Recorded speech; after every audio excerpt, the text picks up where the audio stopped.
Hello, this is Catherine Morgan-Nance. You previously learned about the time value of money and how to calculate present value. In this video, you will see those concepts again as we discuss the net present value, NPV, approach to evaluating investments. The NPV method is used to address whether a project generates a return that is greater than the company's required rate of return, that is, where net present value is greater than or equal to zero. Managers also use the net present value method to evaluate competing projects and determine which of several projects results in the least amount of cost. These are non-revenue generating projects. But first, let's learn about how the net present value method works. We'll start with the project cash flows. Before evaluating whether it makes sense to invest in a particular project, management gathers information about the project's cash outflows and inflows. Examples of typical cash outflows considered in a net present value decision include the initial investment, working capital required to operate the project, incremental operating costs, and any periodic repairs and maintenance. One important point is often confusing to students. The initial investment in working capital is a cash outflow at the beginning of the project for current assets required for the project's operation. Examples include cash, supplies, and inventories, less any related liabilities.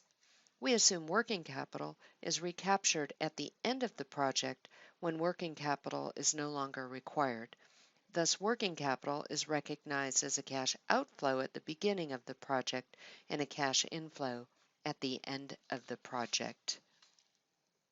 Examples of typical cash inflows that are considered in net present value decisions include incremental revenues, the salvage value of assets that are replaced at the beginning or sold at the end of the project, reductions in operating costs, and the release of working capital as discussed a moment ago.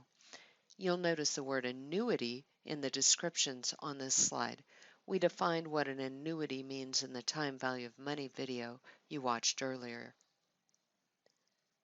The net present value method compares the present value of a project's cash inflows with the present value of its cash outflows. The difference between these two streams of cash flows is called the net present value. The method also uses a company's minimum required return as a threshold discount or interest rate. By doing so, it provides not only for a return on the investment, but also a return of the original amount invested. A company's cost of capital is defined as the average rate of return a company must pay to its long-term creditors and shareholders for the use of their funds. It is usually regarded as the minimum required rate of return on any funds a company invests. When the cost of capital is used as a discount rate, it serves as a screening device in net present value analysis. It is easy to evaluate whether a project is acceptable under the net present value method.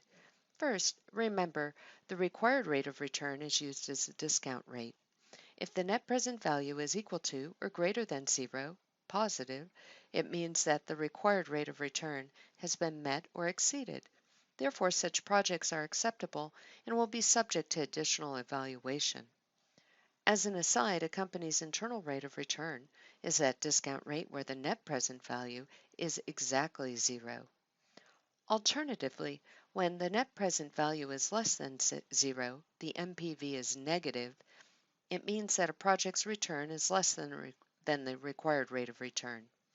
Projects with negative NPVs are not acceptable unless a company is comparing projects to determine which costs the least, a least cost project in other words.